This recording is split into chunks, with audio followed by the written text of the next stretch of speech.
All right. All right. We are live. We are live. This is your brother Sultan Anurallah. And I want to give everybody the greetings and welcome everybody that's listening to the podcast. I have a special guest and brother today on this podcast that I will be interviewing. He goes by the name of Brother Minister Ahmed El-Shabazz. And he's the author of the book, The Death of Satan. We're going to discuss his book as well as his sojourn in history in the Nation of Islam, as well as some oral tradition or oral history or accounts on Master Fard Muhammad, as was shared or given to him, shared with him by the messenger's blood brothers, Ministers John and Jam Muhammad. So, let me see. Black body radiation. Wa alaikum salam. Peace, God. Yeah. Thanks for the shout outs. Okay. Black body radiation. For all that are listening live and that will be listening or tuning in or joining in later on, please feel free to share this live stream with others on your social media, Facebook, Twitter, wherever.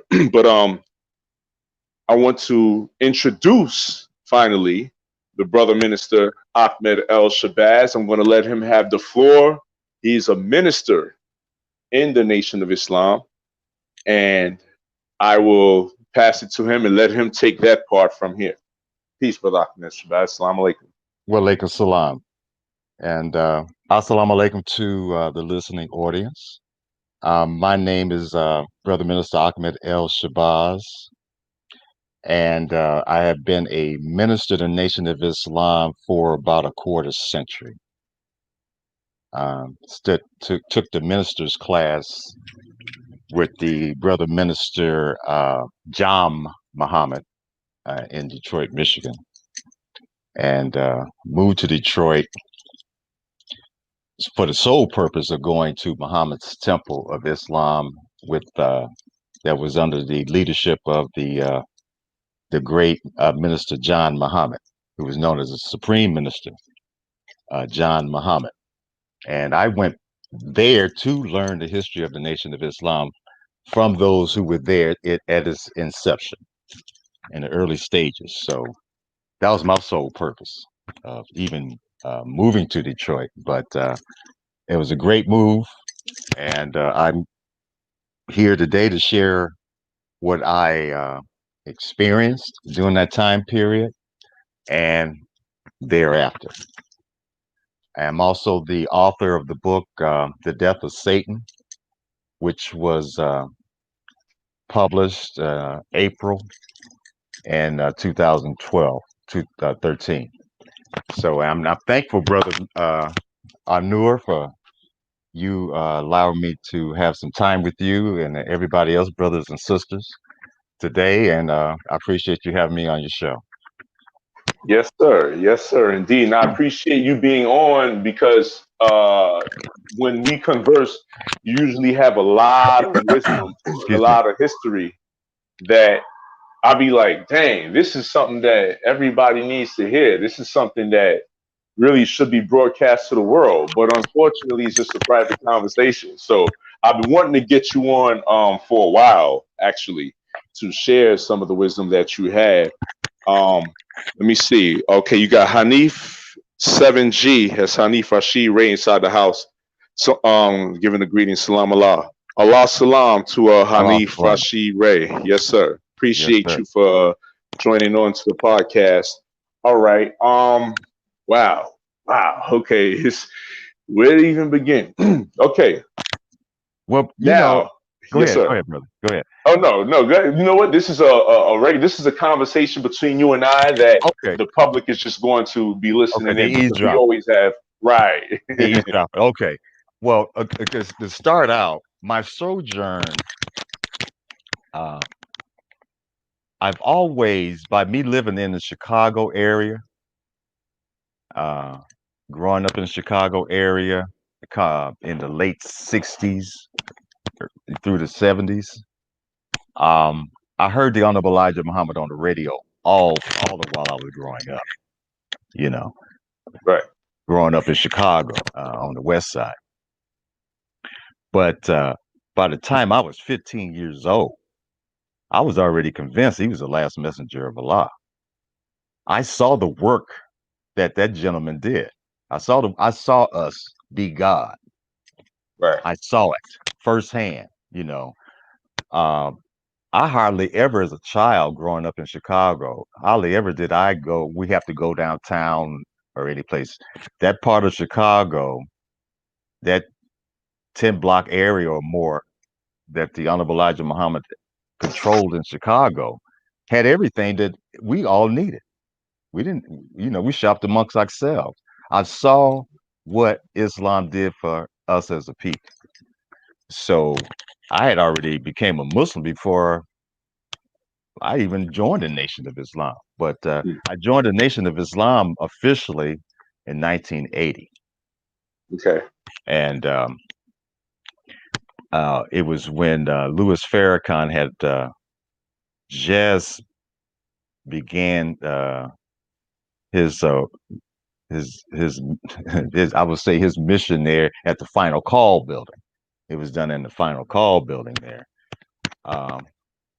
Wrote the letter, you know, did the Right. student enrollment questions. I don't know if I doubt if they're doing that now. Mm.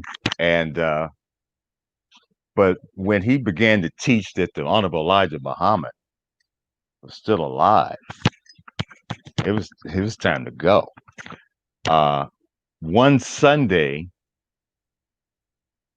I heard the Minister John Muhammad speaking in the Final Call building. Louis Farrakhan was not speaking.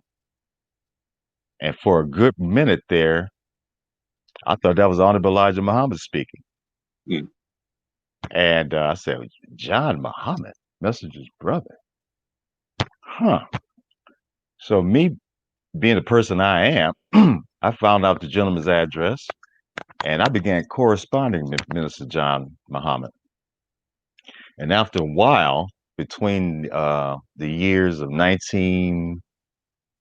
late 82, 83, all the way up to 85, I was traveling back and forth from Gary, Indiana to Detroit, Michigan for FOI class. Okay. Right. And that's where I became acquainted with Minister John, um, Sister Emma Muhammad, Brother Johnny Muhammad. Later on, Brother John Muhammad had moved up from Chicago. And one of the great mentors that I had in that temple was the great Ali Hassan, Brother Lieutenant Ali Hassan. And not only was he a very wise man, but a very humorous man. He taught you Islam with humor. He had stories and great wisdom. He was one of the chauffeurs for the messenger. He used to drive the messenger. Oh, okay. So he would tell us that history. But he was an interesting man. I met some very interesting, wise people that were in the forefront of the Islamic movement here in this country. That was my sole purpose for going there in the first place. I was me and Minister John Muhammad, while I was living in Gary, Indiana, we became somewhat of pen pals. Right. We were right back and forth. I used to write for a local independent black paper there in Gary, Indiana, and I would teach the teachings in the newspaper. But before I submitted that essay to the paper, I would send that essay to Minister John to make sure everything was correct. Mm-hmm.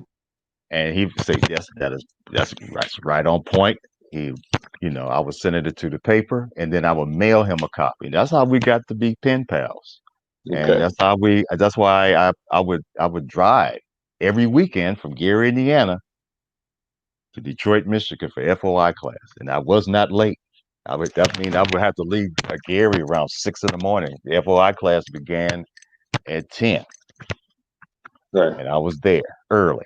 So I learned a lot from those gentlemen, and a lot of the early history, what Master Farad Muhammad was doing, and how Detroit was laid out, the sacrifices they made, and you know, it hurts me today to see the disrespect that I'm Mm, seeing today with regards to that history, mm, and okay. giving these hypocrites more props than we should be doing, and ignoring our pioneers and our core message. Mm, It's a disgrace. okay. So when you mentioned, just as for the sake of the listening audience, Yes, sir. when you mentioned Johnny, brothers Johnny, Jam, Sister Emma, these are the messengers biological, were they his biological family? Am I correct? Right, That you're the speaking of? brothers and sister, his last sister. Yes, Sister Emma Oh, Muhammad. Yeah. okay. hmm Okay. Got It it. was the What? siblings, blood, Yeah. blood brothers, siblings. Yeah, Right. blood siblings. Yes. hmm Okay. There's I don't know if you hear it. There's a little like maybe I'm hearing it on my end only. I don't know if or the listeners hear it, but they hear like a little slight thumping noise. Maybe something thumping back and forth. I don't know if it's the mic. Uh, if it's the mic brushing up Okay. against something. But Okay. yeah, Is that good? yeah, it's perfect. Yeah, Okay. actually, yeah, Very I don't good. hear it at all now. Okay. All right. Yeah. So, hmm. Now going into, I'm trying to think. Should we get into some of the story of Master Fard Muhammad or the book first? Let's get into the book for now. Because I Okay. know everybody's probably waiting for the juicy stuff. We're gonna make y'all wait and hold on. But no, I'm not gonna be unjust to everybody because I know that we have things to do. It is the middle of the day. And I know, Brother Ahmed, in fact, although we've spoken in the past and we've agreed to do this show, um, in my mind, I initially projected it would probably be after I got back from my travels. From my born day, I'm going to be going out of town. But when you called me this morning, you said, whenever you're ready to do the show, we can do it. I'm like, well, I'll be tied up all week. Next week, availability won't be as good as it is now. I said, you know what? Let's just do it now. Let's do it today. So this was random and kind of off the top, so to speak. There are no notes that we had prepared for this one. Okay, Hanif Chi Ray says that we both sound good. Okay, peace. Thanks for that feedback. Okay, so there are no notes prepared for this. So this is going to be this is organic as it comes, as they come. And as far as the book goes, the Death of Satan. Now, I've read the book. I purchased it in 2013 or 14. It was one of the two. I believe it was 2013. And I've read it. It's some explosive stuff in there. It's an explosive book. It has a lot of great information. We're going to get into some of that now. For all the listeners, you will be able to purchase this book, The Death of Satan. When I'm going to include the link to the book inside the description of this video once it's uploaded and completed. So if anyone wants to purchase that book, you could just click the link that'll be added to the description inside the video.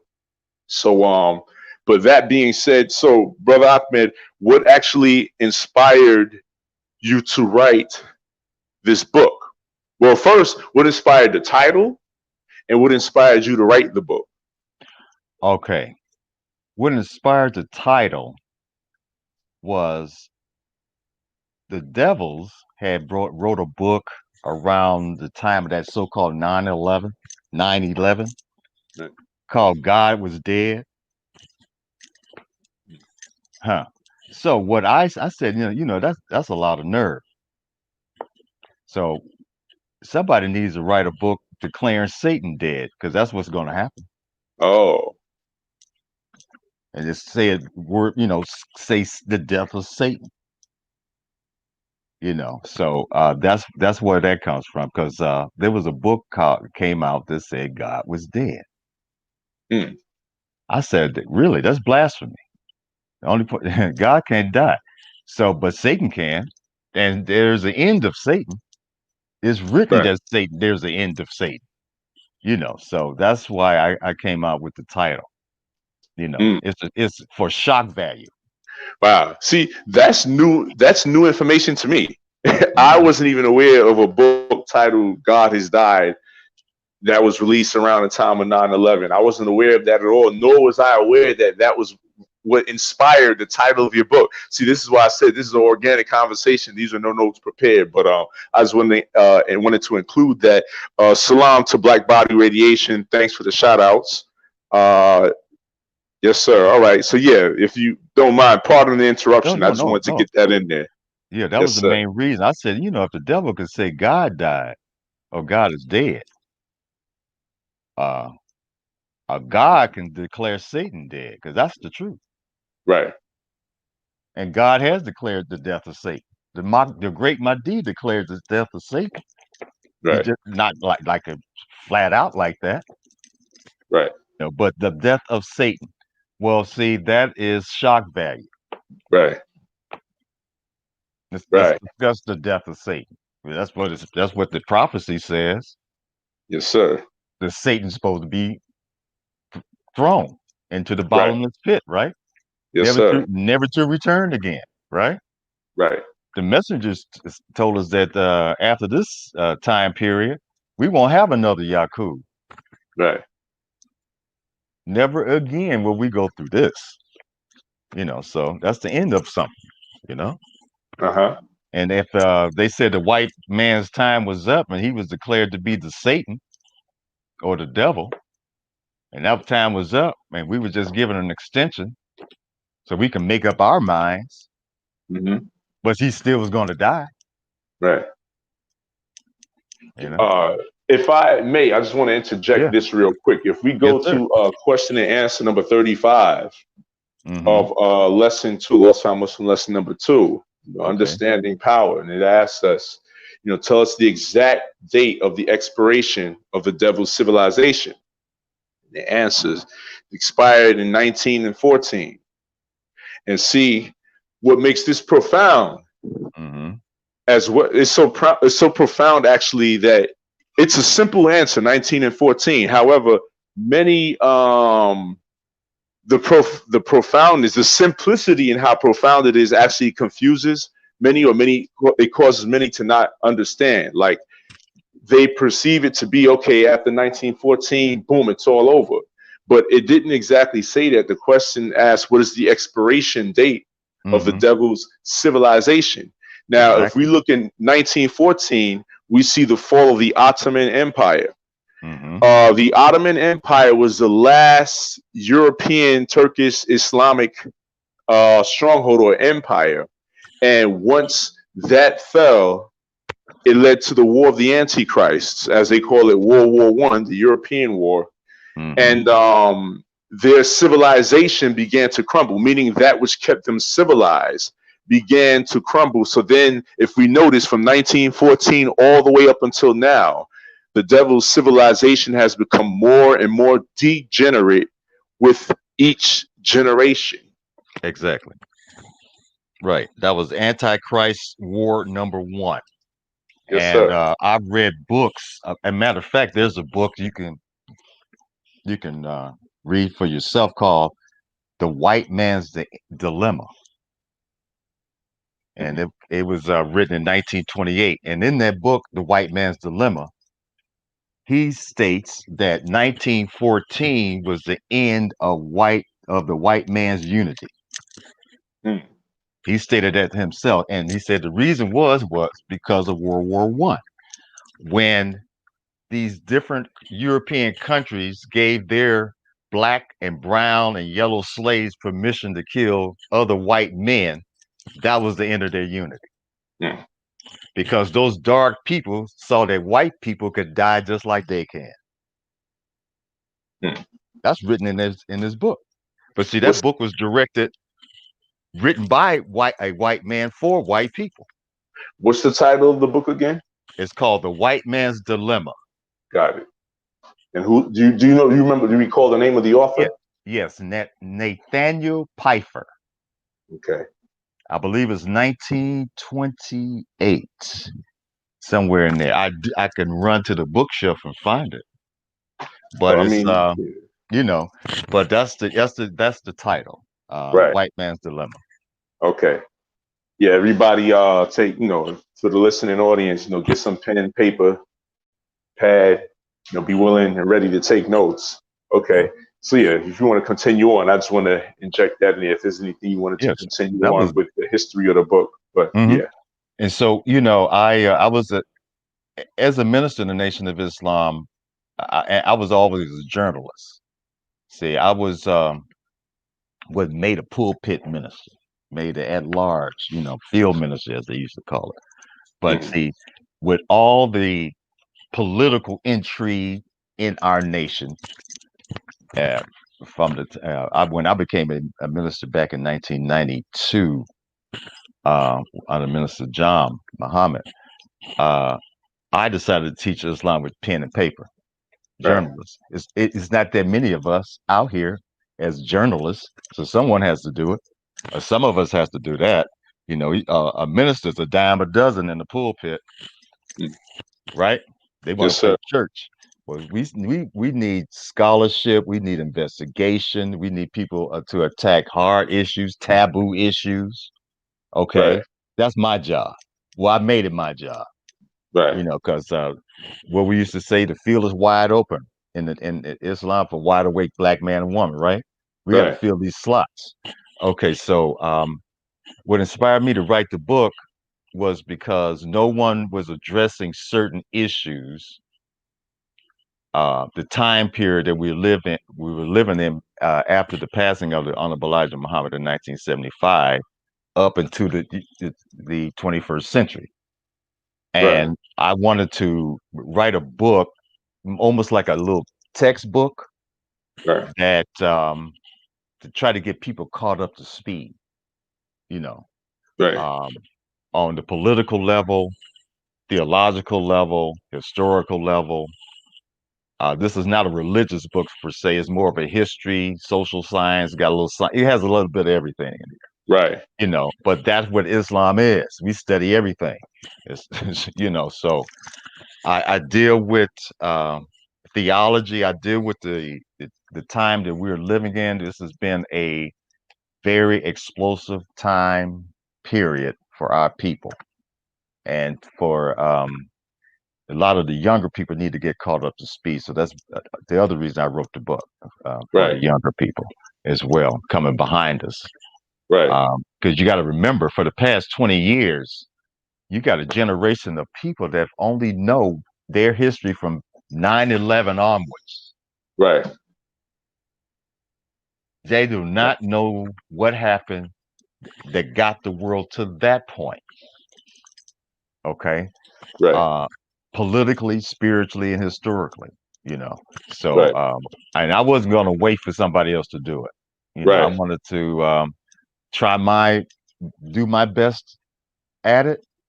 Um, bring in history that I experienced and that I've seen, certain topics that have been overlooked by a lot of ministers in the Nation of Islam. Some subjects are not touched right, at all. I don't know. Well, we know why, and just being afraid to say certain things.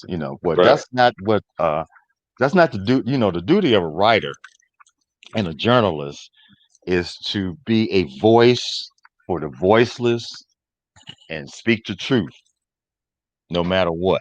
Okay. right, And to be objective and to be and to bring out certain information that the public does need, you know. right. And so, I cover Freemasonry in here, Yes, um, uh, uh, the Klan, right, Islam, Egyptian history. I have a little history on Noble Drew Ali. I got some history on the Egyptians and the six Negro presidents and atomic war brother. that 100 Okay, years yeah, ago. okay, So it's a it's a I cover all the subjects that the messenger pointed us out to cover. You Right. know, ancient history. Uh, so that's the reason why I wrote the book initially. Right. Yeah, it was more profound than I initially thought that it would be. I mean, again, Hmm. no offense. I didn't Hmm. mean to say Mm-mm. that in an offensive way, No, no, but no. when I opened the book, my mind was blown. I'm like, whoa, oh, this is in there? Whoa, that's in there. Like, whoa. And then sometimes we would converse and you'd be like, oh yeah, such and such, such, it's in the book. Oh yeah, it's in the book. And for me, and I'm going to be as transparent as possible, I actually had to purchase for myself. I had to purchase another copy of your book because the copy of the book that I purchased for yours, of Hmm. yours, I gave it to a woman that I was courting at that time. Hmm. So to have another copy for myself, because I remember going over looking at the stuff, reading the book, and going over the stuff. I definitely had to make another purchase of that book, and I just want to also include this little history in there for our interview. And this is how me and the brother Minister Ahmed became cool and got close. Um, in my observation of different members of the Nation of Islam, and I'm speaking specifically of ministers, elders, or older folks in general. Um, Many are not. This is unfortunate, but many followers of the messenger, or those who say they follow the messenger, tend to be closed-minded and dogmatic when they get a certain level of knowledge. They stop growing and they're closed to anything that goes against their understanding, whether it be true or false. There was a discussion on whether the messenger talked about 2012 or not. No, and it was a back and forth discussion. So I had interjected and showed, I think it's on page 82 of Our Savior Has Arrived, where the messenger pointed out the judgment taking place between 1380 and 1400 years after Muhammad, the death of Muhammad ibn Abdullah in 692 AD. And to my surprise, pleasantly, you didn't argue it. You actually embraced it. I was like, oh wow, he didn't argue. He didn't get mad. He didn't try to like shut me down or nothing. He embraced it. And not only did you embrace it, but you actually included it inside your book, The Death of Satan. Right. It's there. It's right Right, there. You brought it out, and I admitted. I said, "Look, I read that book several times." I'll say he has arrived page 82. right, Okay, but you said, "Hey, let's look at that again." And the words, what did he say? 13, between 1380 right, and 1400 years after the death of Prophet Muhammad. right. It was Okay. 632 AD. I said 692 earlier. Yes, Corrections. yes, yes, yes. 632 A.D. Right. Now, Does that does the prophet did the Honorable Elijah Muhammad have the date that the prophet died in that He on didn't. page 80? No, he didn't have the date there. The exact date. There's No. no dates there. He just gave us a time period 13 1380 and 1400, right? Right. So he was giving us a homework assignment. You Right. did the homework assignment. All right. When did the prophet Muhammad die? 632 AD. So if the days of Allah are between 1380 and 1400 years after the passing of Prophet Muhammad, peace be upon him, so we do our mathematics. 1380 and 632 gives you what date? 2012 AD. Right, between 2012, and so if you add 1400 to 632, what does that give you? 2032 AD. And then the messenger went on to say on page 82, it would not go beyond 20 years. Mm. It would not go beyond that date.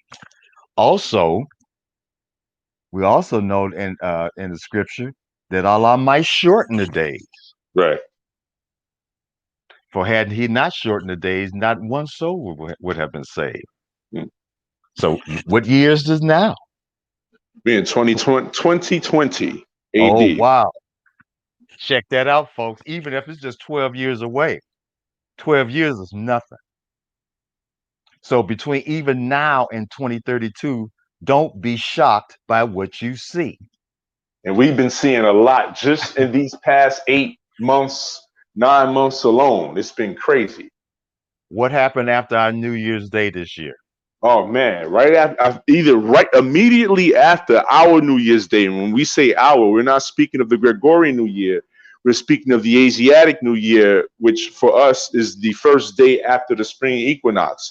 Immediately after the spring equinox of this year, of this spring equinox, which brought us into the year 15,106 in the Asiatic world, that's when the shutdown began to happen based on what they say was the coronavirus, which the mainstream media says originated in China.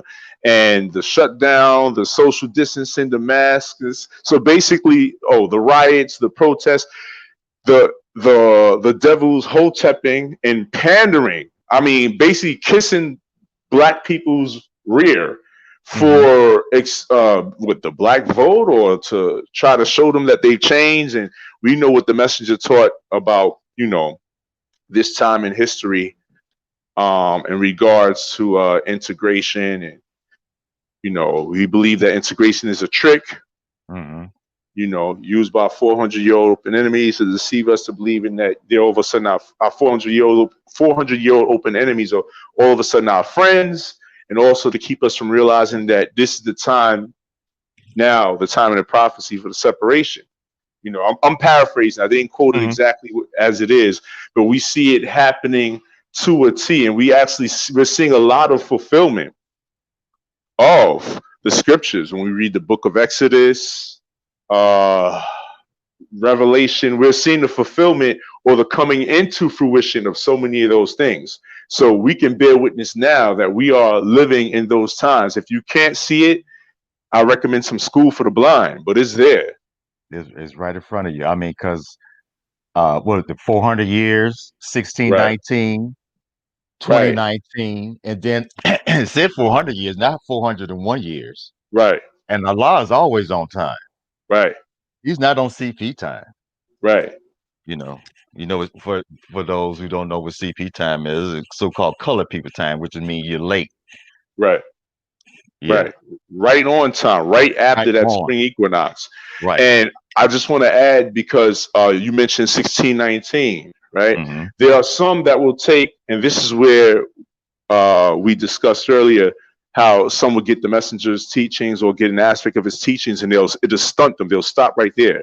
There are some that will take his teaching of 1555 to negate 1619.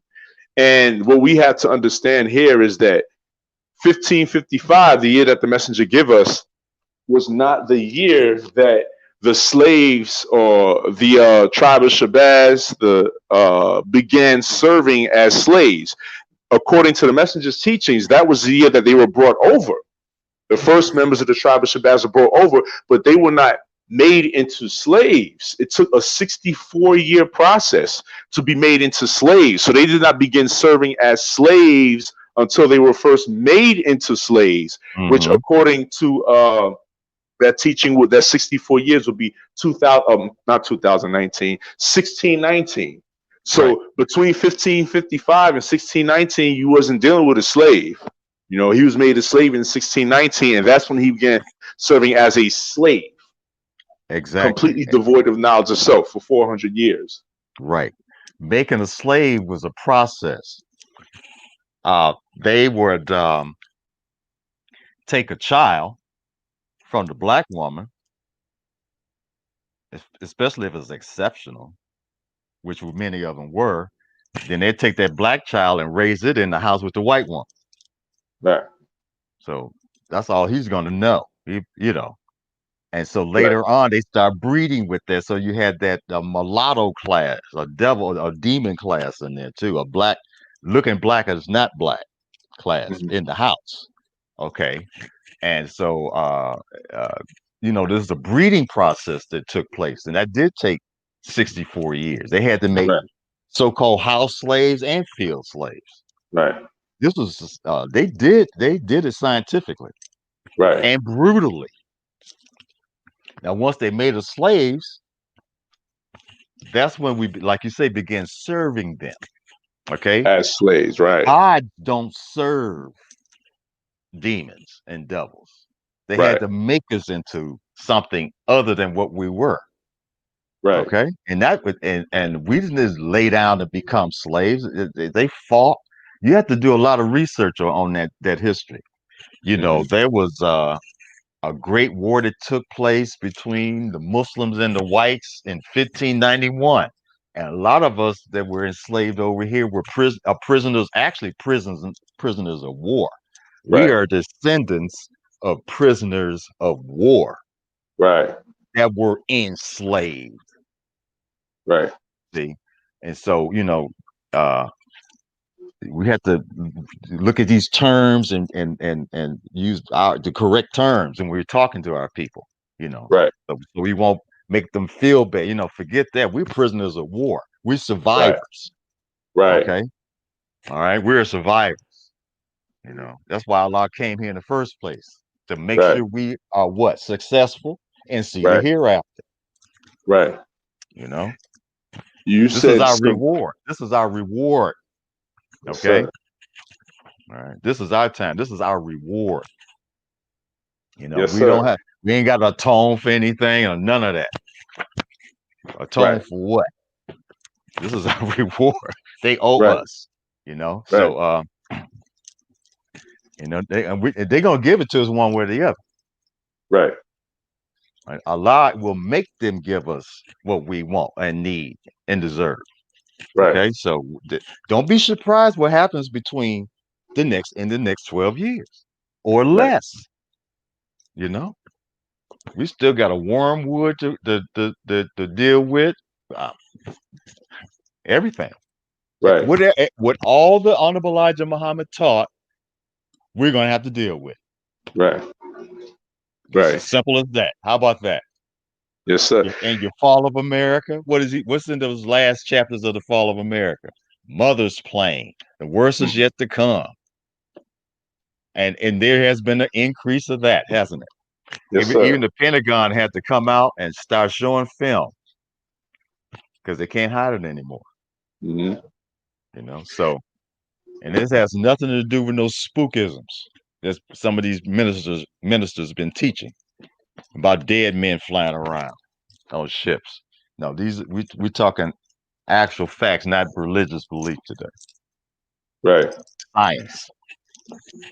You know. You mentioned the word survivors when you said we have to start using proper terminology when teaching our people the Hmm. messenger's teachings. Right. The messenger stated, and let me see if no, I have it right here. One thing I don't like doing is paraphrasing the messenger. I like to quote him exactly as is. Let's see if I can find it. He stated, okay, survivors, right? This is Right. where the name Shabazz comes into play. Okay. The messenger stated here on page 31, a message to the black man. He says, quote, "It is Allah's, God's will and purpose that we shall know ourselves. Therefore, he came himself to teach us the knowledge of self. Who is better of knowing who we are than God himself? He has declared that we are descendants of the Asian black nation and of the tribe of Shabazz. You might ask, who is this tribe of Shabazz? Originally, they were the tribe that came with the earth, or this part, 66 trillion years ago, when a great explosion on our planet divided it into two parts. One we call Earth, and the other Moon. This was done by one of our wise scientists, God, who wanted the people to speak one language, one dialect for all, but was unable to bring this about. He decided to kill us by destroying our planet, but still he failed. Hmm. We were lucky to be on this part earth, which did not lose its water in the mighty blasting away of the part called moon. We, the tribe of Shabazz, says Allah God, were the first to discover the best part of our planet to live on, the rich Nile Valley of Egypt and the present seat of the holy city, Mecca, Arabia.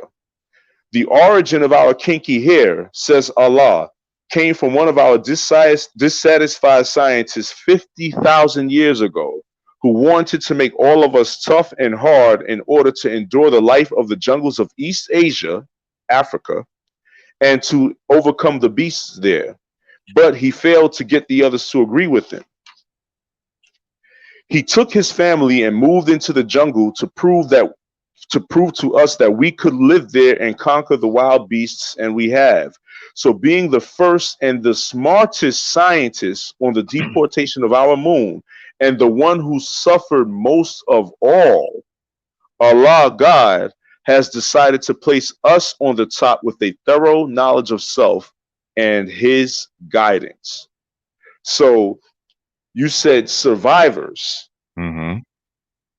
And the messenger taught us our history of being direct descendants of the tribe of Shabazz that survived this great explosion, according to his teachings, on the planet 66 trillion years ago.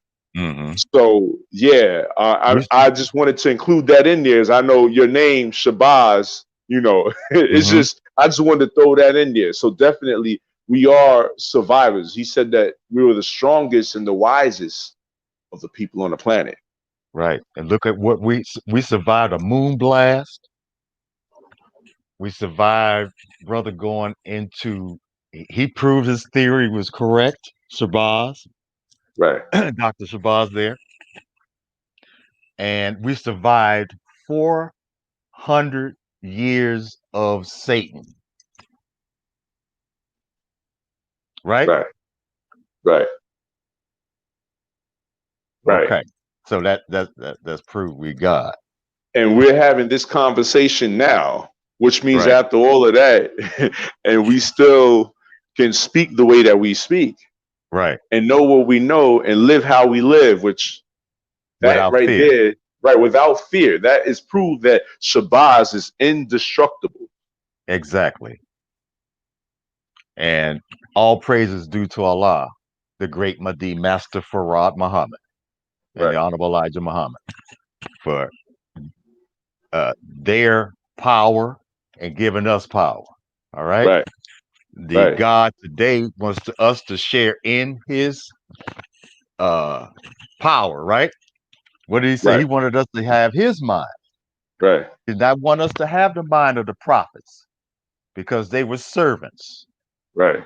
He wanted us to have his mind, the mind of God. Right. As he said also in our message to the black man that he said the so-called American Negroes are the direct descendants of the originator. I'm paraphrasing the quote, but you know, these are the messenger's words. So exactly. That's in our DNA. Right. Direct descendant of the creator. Right. Who brought himself into being. Right. Right. We from that? Really? Okay. And so we should worry about what? Absolutely nothing. Okay, that's the point. That's the point. Okay, we don't have to get all complicated with the teachers. Right. What did Master Farad Muhammad say in instruction number 13? He said, work cheerfully and fear not. You are the righteous, the best, and the powerful. Now, right. And he backing us up with it, right? Right. Yes, sir. Now, remember, he got to prove a theory too. All these scientists have to prove their point, don't they? Yes, sir. Okay. Yaqub proved his, didn't he? Yes, sir. Okay. Now, let's deal with Master Farad Muhammad. Right. Huh.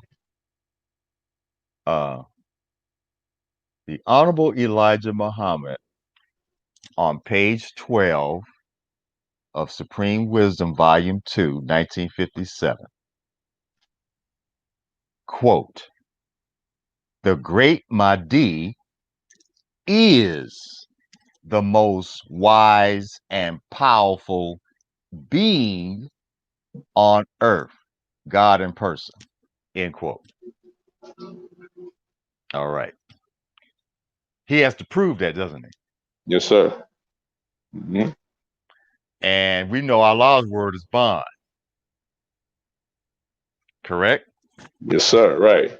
All Right and right. exact. So what y'all worried about a Trump and a Biden when we were talking about the days of Allah? Right. And we talking about a man that got to prove a point, and his people got to prove a point too, Right. right? All right. Now Right. Allah he's going to prove he God.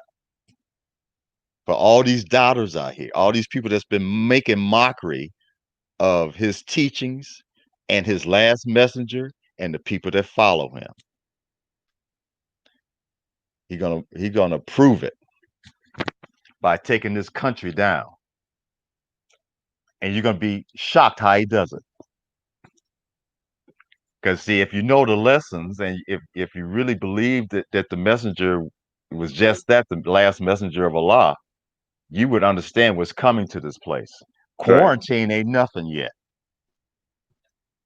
All right. This coronavirus, we were taught in the temple, there's a virus coming that only the white man gonna get. Mm. Okay, they won't have to put a face on it. Okay, it's gonna be undeniable. Only they gonna get it. It may start out trying to be for us, but guess what's gonna happen? Mm-hmm. This one backfired, didn't it? Yeah. This, that's we was just discussing this earlier this morning before we actually did the podcast, and we were discussing, it was every Trump, Biden, et cetera, et cetera. Yeah. And what has to be understood, especially by our folks, is that regardless as to who, or regardless of who is in there, right? Mhm. If we do our part, those of us that have the knowledge of self and share the knowledge with others and teach and pool our resources and do for self, we are going to rise while everything else falls, or was meant to fall will fall. So that being stated, the messenger stated, this was in 1972, his Meet the Press interview, which I'm sure we discussed this on numerous occasions, and they talked about, the question was posed to him, after you are here, or after you are gone rather, the Nation of Islam will continue to exist, but how? I'm paraphrasing once again, and he talked about how it would be ran. He said it would be a government. It wouldn't be run by local mosques. Right. He said it would be a government set up for all of our people that would never need any change.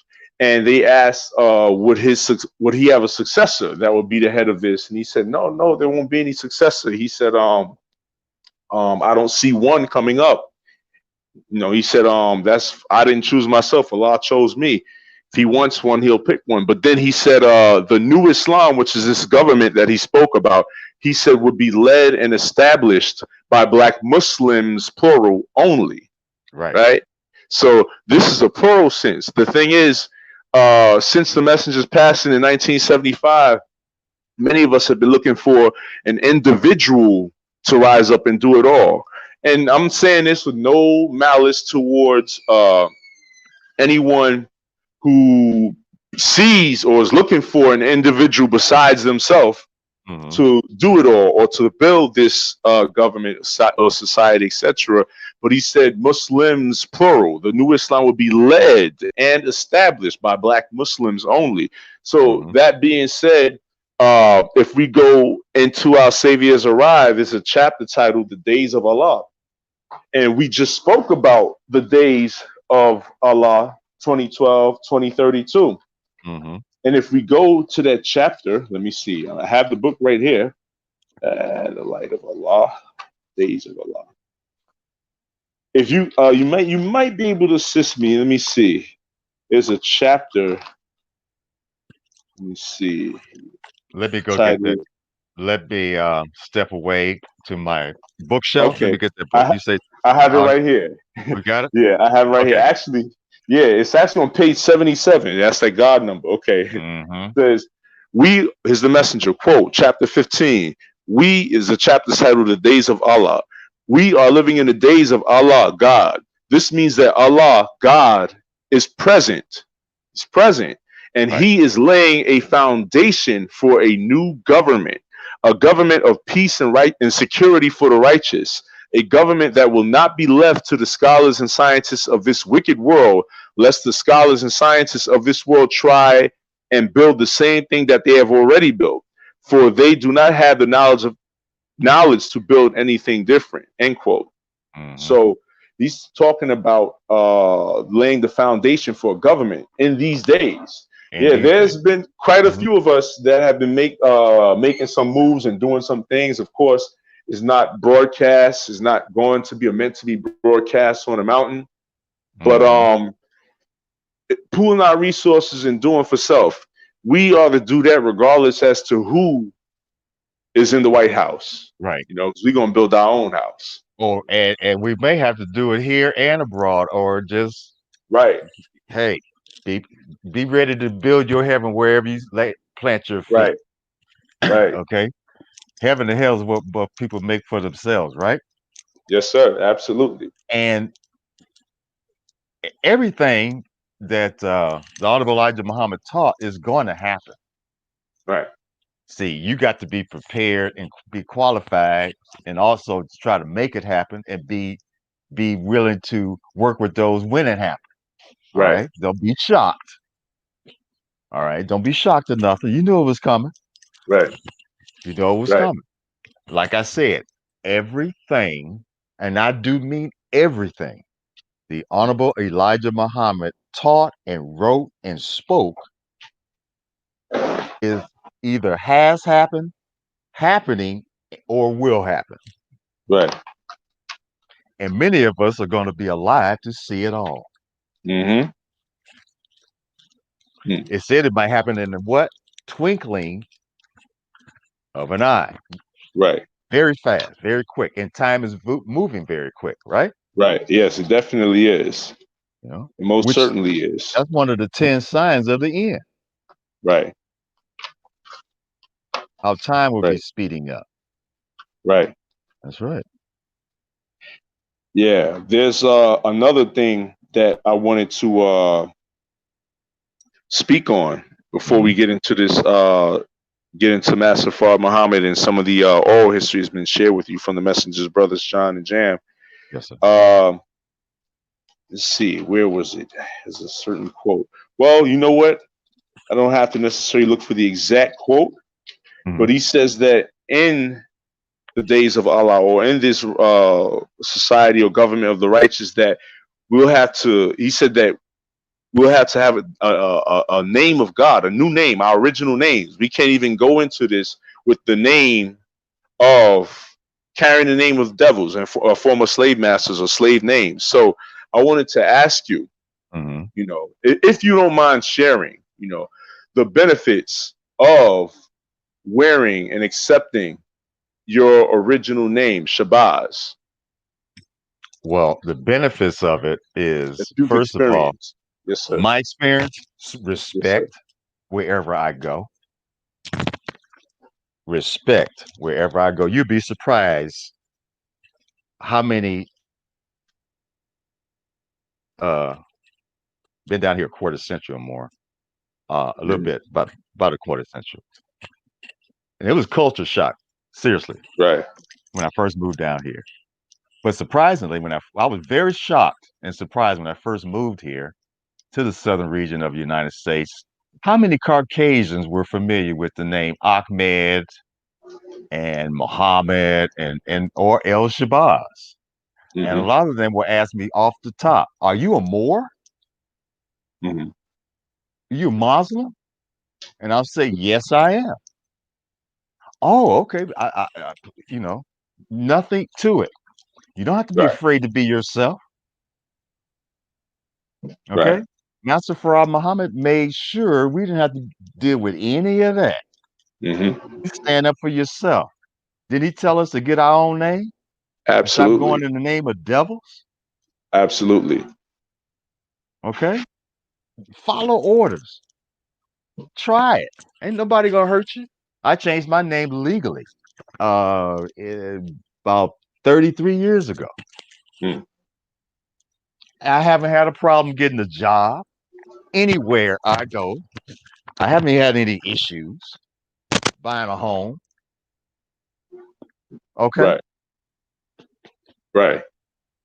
They Yeah. I've recognize God. You they recognize God. Didn't Oh they, yeah. what is the in the problem book? What do you say about these names, the original man name? Let me find it. Since Right. we Right. weren't doing any writing down today. We just Right. okay. Wait a minute now. Did Yeah. he This say is that organic. very organic? No notes. Um, it's in the problem book. He was talking about how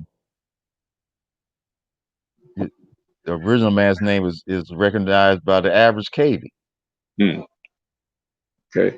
I can while you're looking for it, I can Yeah, let me. bear Yeah. witness to what you oh I'm Mhm. sorry, just to the Oh no. listening audience. Yeah.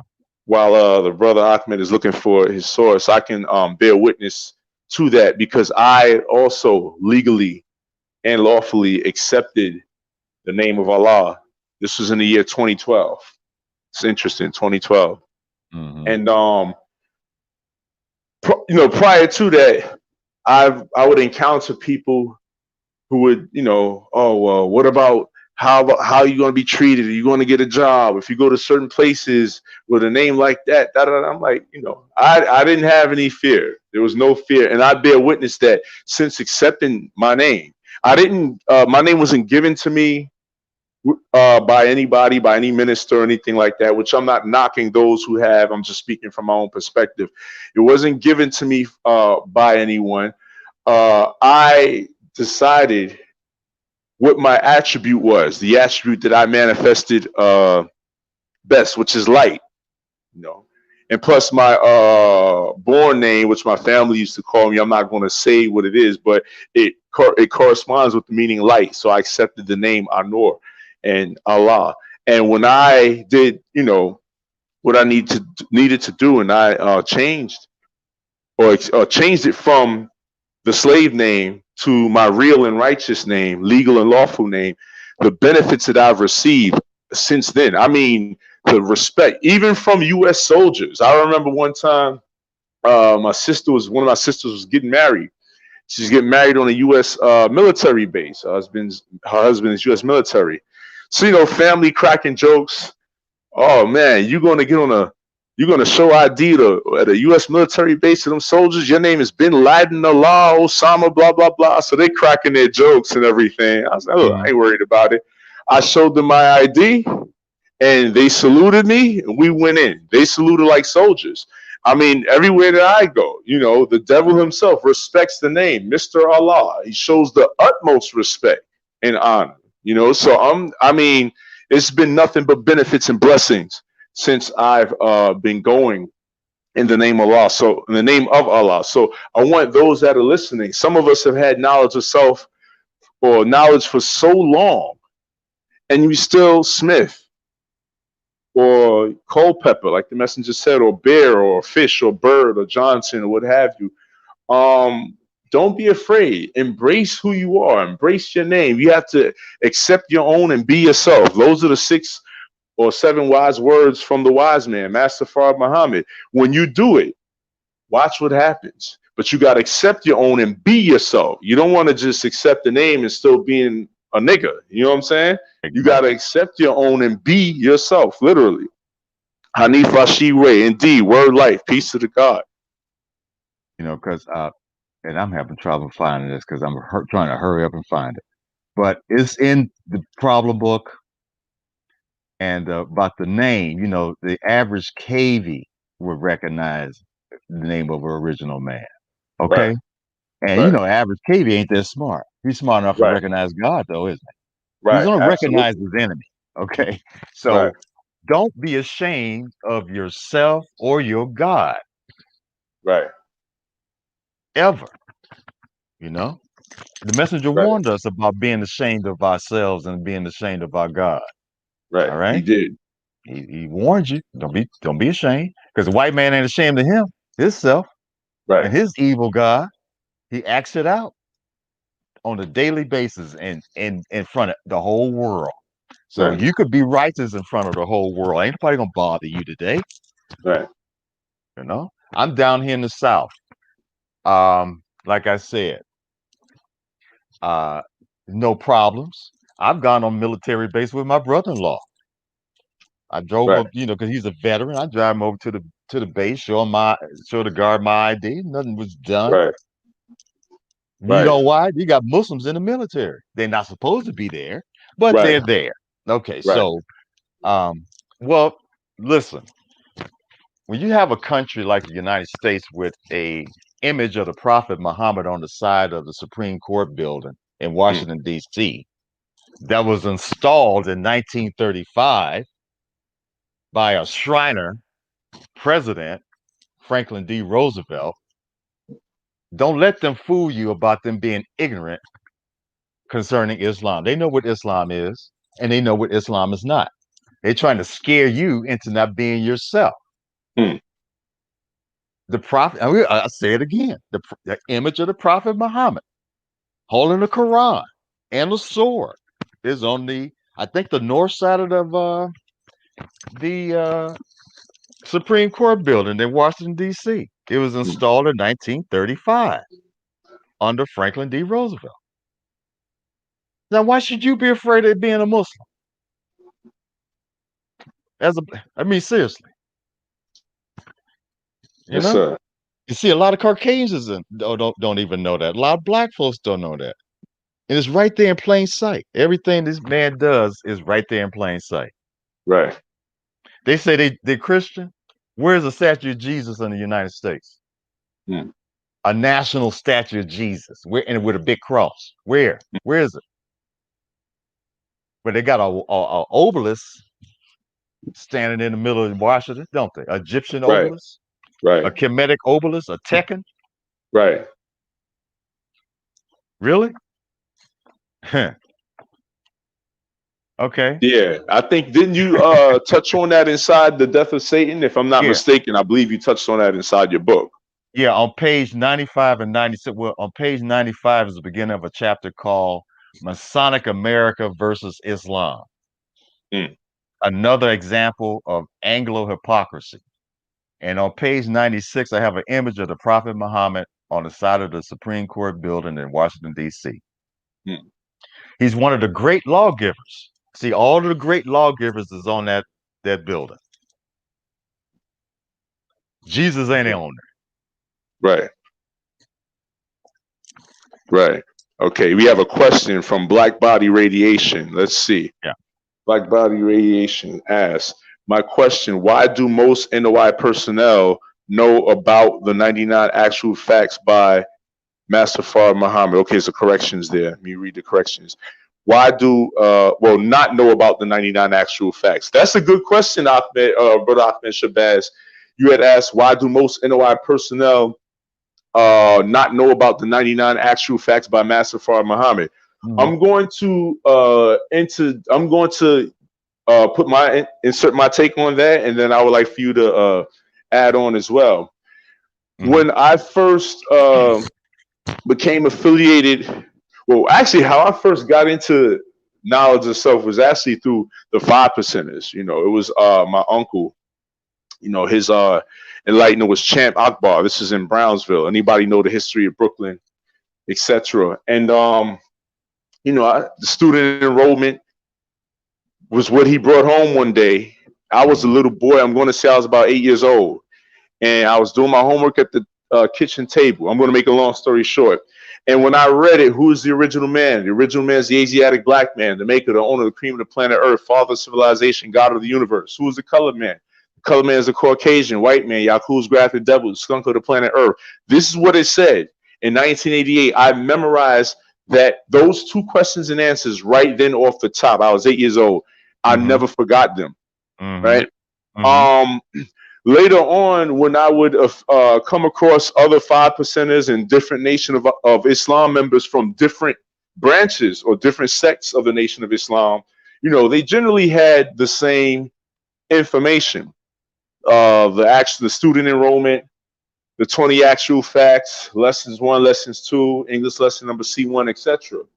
It was when I came across some Supreme Angels, the Supreme Angels in the year 2011, I'm going to say it was.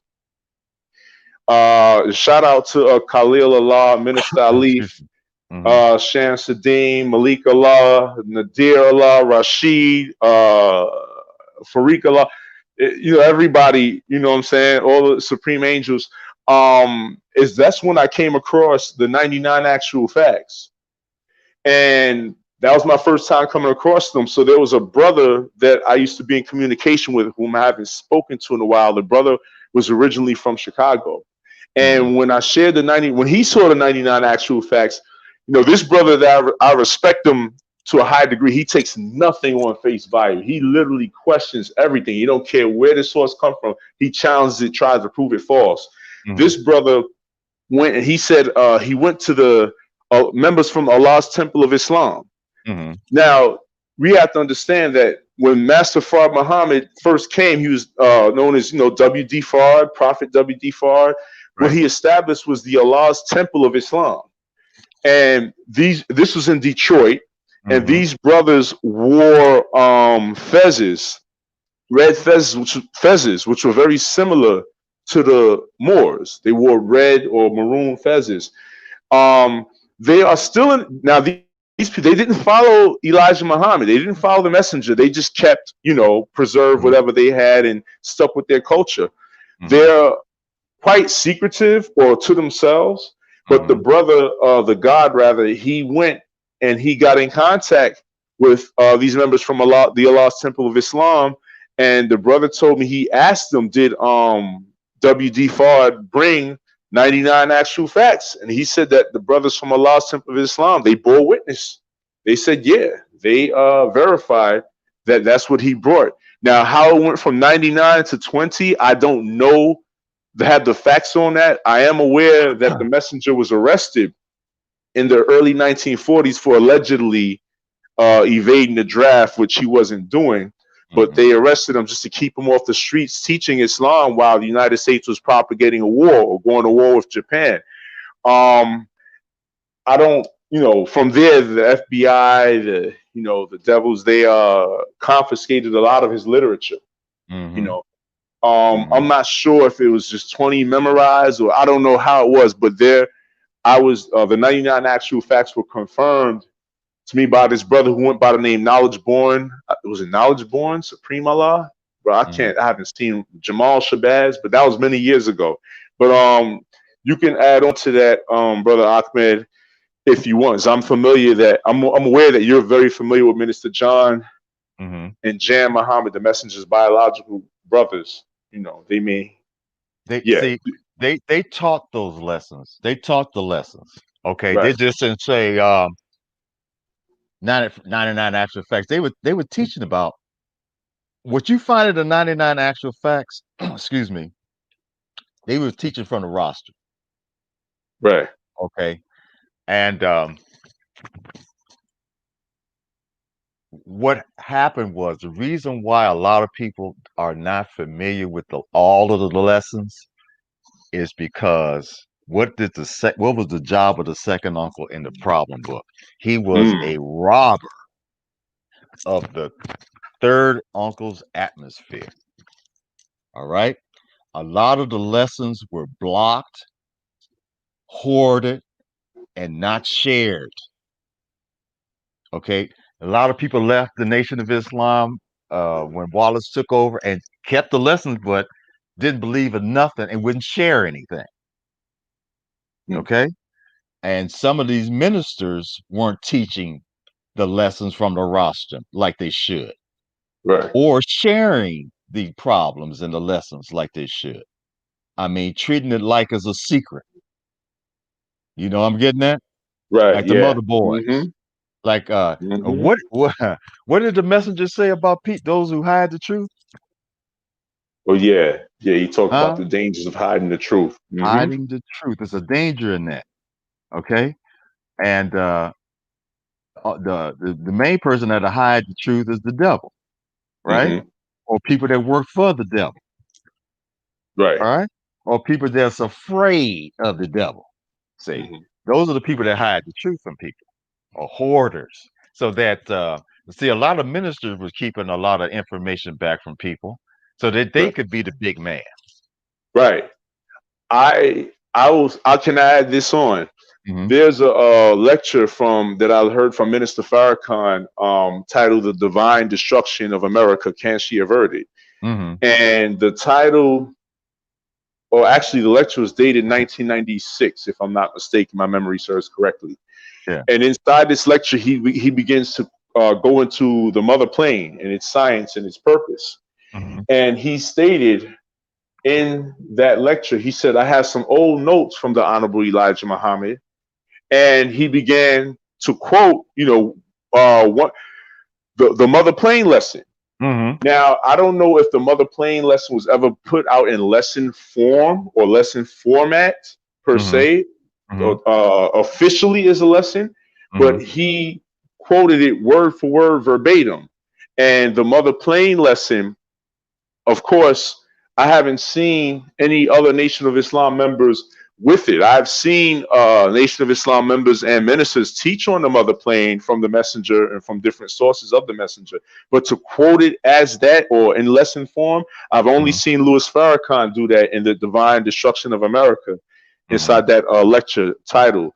And there are quite a few other lessons that the Supreme Angels have, which I'm not 100% sure if they were originally put in lesson form, but Hmm. they were taught, definitely taught in Nation of Islam history.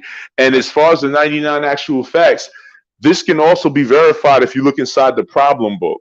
Hmm. Many of the 99 actual facts, like like number 29, the weight of the atmosphere, Right. being what I think is one quintillion, one third. I can't remember the exact number. See, that's what I'm going. happens when you don't study and get rusty. I, But it I'm took, going down to. I'm going to cheat. I got the 99. yeah, I have the 99 actual facts pulled up. Okay, wait a minute now. Where which number one? 25. No, 25. 29 rather. 29. 29. Okay, number 29. Right. The weight of the atmosphere is 11 and two-thirds quintillion pounds. Pounds. Right. The weight of the atmosphere being 11 and two-thirds quintillion pounds. How I remember that because, well, I ain't gonna get into all that. But Hmm. anyway, Hmm. that can be found inside the problem book. Yes. There are several other places in the problem book where we can find some of those 99 actual facts, as well as the messenger's general body of teachings. You know, Yes. Also, some of the answers to the questions in the problem book can be Mhm. found in the 99 actual facts. Right, Some of the answers to the problems. right, Okay, so right, you do your due diligence and and see, even the numbers have a meaning. right, But he has 11 and two-thirds quintillion pounds written out. You got an 11, right, then you got 666, 666, 666, 666, 666, and 666. How about that? right, Okay, now you can go off into something else with those numbers. right, 'Cause every number got a meaning. right, Every word has a meaning. Every letter has a number. right. Uh-huh. So Yeah, we're that's not gonna that's get one of in your that either, are specialties. we? Okay. I know that's one of your specialties. We don't want maybe we ain't gonna get too much into that right now. I mean, we can and will one day. Is our people need to know these Yeah. things. Right. We, for the sake of time brevity, it's Right. real. It's definitely real. Black Right. Body Radiation says, "I'm good friends with many gods from Medina. I'm FOI indeed. Salam alaikum, peace. Yeah. Salam Allah to Black Body Radiation." Let's see. We have a question from Hanif Rashid Ray, or Hanif 7G, Mhm. says, quote, does, I guess this is for you, Brother Ahmed. Yes. Does the guest see, okay, I'm reading it as it is, so pardon me if it doesn't come off. Let's see. Does the guest see Freemasonry, Sufism, Upanishads, etc., in the Supreme Wisdom 120 lessons, and does he speak on Sufism in the book? Okay, yeah, I think he's asking you about your book. Does the guest, meaning you, do you see Freemasonry, Sufism, and Upanishads, etc., in the Wisdom 120 lessons, and do you speak on Sufism in the book? Okay, Master Farad Muhammad came with Islam, and Islam, the supreme Islam is supreme wisdom. So Freemasonry is only part of the truth. Master Farad Muhammad came with the whole thing. Right, But I do touch on Freemasonry in the book. I also give you the history of the various secret societies in the book, the Sufis, um, and I will give you the page of my where you can find it in my book. I do touch on those subjects. Um, the teachings of Master Farad Muhammad and the Messenger Supreme. So black men don't need Freemasonry today. You don't have right, to buy. You don't have to buy your identity, a watered down version. You know, that's over with. right. That was over with Okay, in 1930. right. You know, and Yeah, supreme wisdom is just that. right. So I'm not going to give the white man no money and have him put a rope around my neck and have me roll my pants leg up and put a blindfold on me and say I'm hoodwinked and put a sword at my throat Right, for that today and wear an apron over my suit. No, I don't think so. right. Because I'm not the That's one wore the apron. I wasn't the one being kicked out of the Holy Land. I wasn't the one stripped of my garments and made to wear an apron and march 2,000 miles into the caves of Europe. I'm not the infidel. I'm the God that drove that man into those caves, that put that man, that white man, on in that apron, okay, and put him in that cave. I'm also the man that got him out. Okay, mm, so why need that Freemasonry for the white man, not for us? mm. Yes, sir. Okay. We have Waste our another. money. The messengers taught on Freemasonry. Right. Okay, let me ask. Let me give you what the messenger said about Freemasonry. Hold up. Hold up. 1 second. See, this is the problem. People want to keep mixing in stuff with Islam. Islam, as we got it from the Honorable Elijah Muhammad and Master Farad Muhammad, is complete. We don't need nothing of this man's civilization. Again, Freemasonry is for the white man. That's why Moses gave it to him, to bring them out the caves, to teach them how to be civilized. What we doing with that? So the historical Dr. Osa Seth. Yes, Ozar Seth. Musa. Yeah, Musa. yeah. See, the messenger said that no, real Islam is not real. Islam is not taught in that society. It's made into a farce. Yeah, those were his words. He said, "Do not buy any more Freemasonry," and he said that in 1934. So that's a direct order from the last messenger of Allah. Don't you black men go out and buy any more of that. There's no need. Okay. Right. So why do we have them joining it after they'd have been in the nation for 50 years or more? And now you all of a sudden you want to join the Masons in the Boule. So you are really telling the world that you don't believe that you had supreme wisdom all along, Hmm. Wow. that you Brother need a Ahmed, compliment. Huh? I was just saying this podcast is lit. The comment section is quite lit too. I haven't even gotten to all of them yet, but I'm just listening. There's Okay. more comments. I'm just listening. Go ahead, bro. I'm just being since I'm Right. just being, you know how I talk to people. I'm flat Right. footed. Right. Look, Right. look, the messenger gave us orders. Right. Don't buy any more Freemasonry. Did he not say that? Right. So He you did say calling that. him, you gonna disobey him? Mhm. I followed Honorable Elijah Muhammad. I believe in everything he said. Matter of fact, I know everything he said is right. He said, Right. don't do that. Right. And he wrote that in 1934. And yes, I know what some of you are thinking. The messenger said he was a Mason. No, he said what he said was, I too was once a Mason until I became a Muslim. So if you're Those are gonna his quote exact words. so if you're gonna quote the messenger, don't quote half of it just to suit your purposes, because you want to be still in the masonry, and he told you to get out of it. You don't join the Nation of Islam, then join the Masons. And if you was a Mason, when you join the Nation of Islam, you're gonna have to give up Freemasonry. There's a way for you to do that. You can write a letter and say you renounce it, so they won't kill you. Since you Yeah. told them they could kill you, I know about your boys. I know about y'all. Okay. Black. You Yeah. signed that contract with Satan. You gave him Yeah. permission to hurt you if you tell a secret. You did that to yourself. You sold your soul.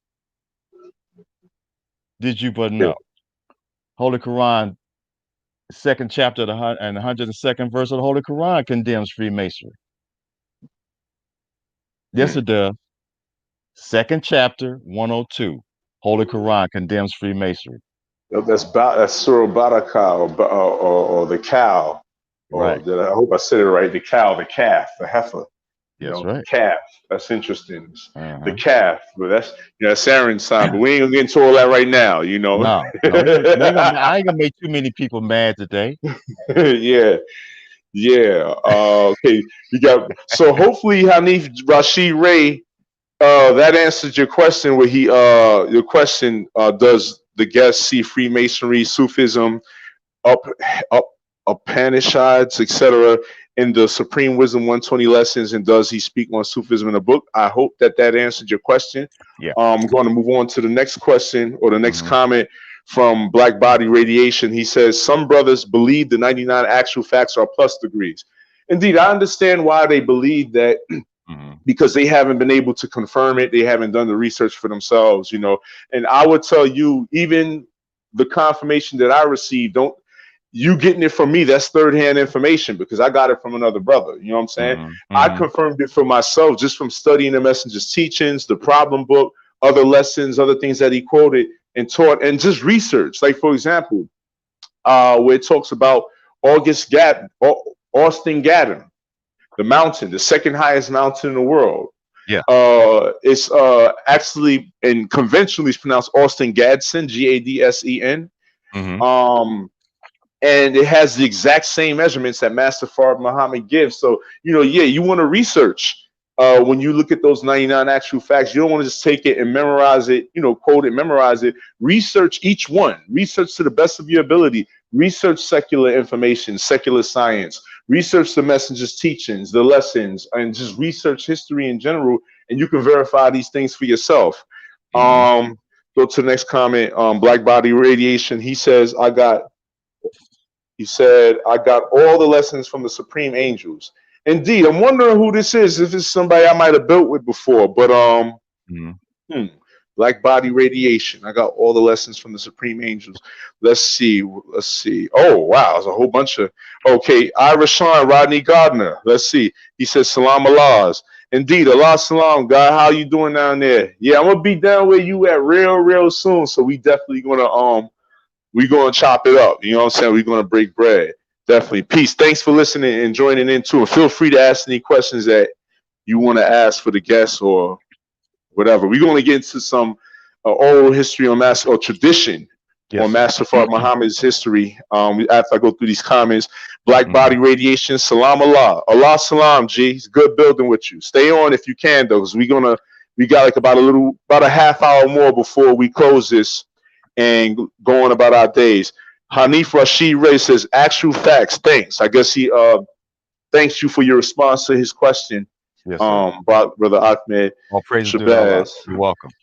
Yes, sir. Black Body Radiation is a question. Oh, wow. He said, also, who removed, quote unquote, the father of civilization from the student enrollment lesson question number 1?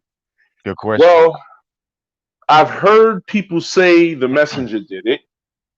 But Mhm. again, that's, and I've heard people say, well, so and so was there and he told me, look, I don't really get into too much of the so and so was there when it comes to what the messenger said Mhm. or did, you know what I'm saying? Because it becomes third and second hand information. All I do know is that Father of Civilization was originally included inside the lessons. We can look inside the FBI files when they confiscated the lessons, not confiscated, but when they made copies of the lessons in 19 that are dated 1965, and you'll see Father of Civilization inside the answer to the first question of student enrollment, question and answer number 1. You'll see it there. I've seen Nation of Islam members quote that answer without Father of Civilization included there. I don't really get into too much of a issue out of that because I haven't seen too many people debate the validity of that. Yeah. But to be honest with you, I quote it because I like to be as original or close to the original as possible. I quote it because it's just the truth. We are the fathers of civilization, whether it's included in the lesson or not. Okay, so hopefully that answers that. Who removed? I'm still searching, but to me, it's not even as important. I just quote it. Yeah. I just quote that, and because the question and the answer is profound. Right. The answer is profound. Right. The maker of the earth. Deal with that. Right. Who is the original man? Right? Right. The Asiatic black man, the maker, the owner, the cream of the planet Earth, father of civilization, God of the universe. But the maker, that was number 1, right? Right. The Asiatic black man, the maker, the owner. Right. He said that the Honorable Elijah Muhammad said, we are before Earth. We made the earth. We don't come from Earth. We made the earth. It's in the Bible. Did you know that? Oh yeah. We look at the book of Genesis. It's absolutely, man, brother Ahmed. You know what somebody just said just now? Yes. This is from Ahmed Ahmad Z or Ahmed Z. He said you have to do a part 2 of this discussion. Absolutely, because we got 30 more minutes, and we're trying to get into the juice.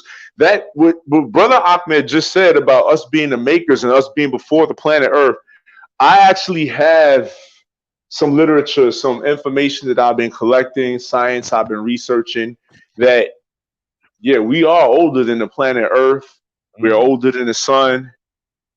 But the thing is, the information that I have, once you see it explained, you'll be like, oh, because it's not spooky, it's not unscientific, it's very realistic, it's 100% in line with science and 100% in line with the messenger's teachings as well as the lessons, you know? So for the Christian followers out there, if you look in your Bible, you'll find where God and the sons of God. The sons of God were watching God do the measurements for the earth. They were watching him. Think about that now. Who are the sons of God? Yeah, I'm also aware that this goes deep because it applies on so many levels. It applies on so many levels. I know some brothers will get on and say, "Well, that's talking about the black woman. You can't take everything literal verbatim." I'm not denying that neither. Yeah, we talk about the measurements and all that. The earth weight, the weight of the earth being 6 sextillion tons, and Master Farad Muhammad saying in instruction number 12, he says, "I can sit on top of the mountain and tell you." On top of the world and say that the most beautiful nation is in the wilderness of North America, but do not let me catch any sister weighing other than herself in regards to living. Let me not catch any sister other than herself in regards to living the life and weighing properly. Right. So we talk about the weight of the earth. It's so much. This applies on so many different levels. I don't want y'all to think that it's just a monolithic. It applies in one way. There's a universal law of correspondence that says as above, so below. So this applies on so many levels. What I don't want you to do is to negate the literal aspect just because you haven't done the research. Exactly. And a lot of our people seem to want to overlook the literal. Right. They have a Greek way. See, that's where we were programmed in this Western mindset. We take a lot of us have taken on this Greek method of interpretation. And what I mean by that, the Greeks had a way of they would take what was supposed to be literal Hmm. and they took it to be symbolic. Right. And they took the symbolic to be literal. Right. Okay. And that's the way our people think sometimes. All right. So what you think is symbolic is actually literal. Mm. And what you think is literal is actually symbolic. You have to Right. learn how to read in between the lines and do your research. Okay. Right. Uh, but oral tradition of Master Farad Muhammad. So because we only got a few. Yeah, we got half Yeah, hour yeah, yeah, left. yeah. Half hour left. But the other question, but the Sufis and the Ismailis in my book, I do with this Ismailis, the Sufis, the Druze, the Fatimites, the Carbonites, and their history, assassins, on page 251 to 259. To answer your question, Hmm. for the other listener.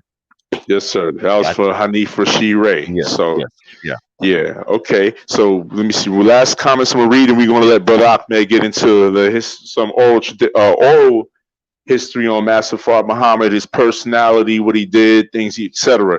So we have from Black Body Radiation. He says peace to Khalil. So it's probably Khalil Allah Maliki Fard that probably shared that information with him, the 99 actual facts. Let me see. Oh, so Black Body. Okay, Black Body Radiation says, brother, can you please share this information that you collected? I will. I will be sharing it. I'm going to be sharing it via book, also via this a platform like this. You know, a live stream platform. I'm definitely going to be sharing it because we have to understand the reality of Allah, the reality, not just Hmm. the mythological or symbolic, but the physical, real reality. Holy Quran says Allah is Lord of all the worlds. That means the literal and the symbolic. You know what Right. I mean? So question to you, Black Body of Ahmed Shabazz for Black Body Radiation. Which particular passage in the Bible, brother minister? I'm not sure which question or what he may be Oh speaking of yeah. Okay. particularly. Okay. All right. Okay. 1 second. Let me step away 1 second, if you don't Yes, mind. sir. Sure. Yeah, again, I want to thank everybody for participating.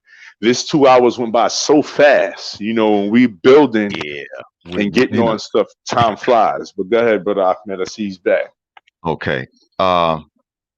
This now not the general public knows how 2 hours go by usually when you and I speak with each other. Right, Um, how this goes, and because one subject leads into it's all one subject, right. but one topic will lead into something else and lead to something else. But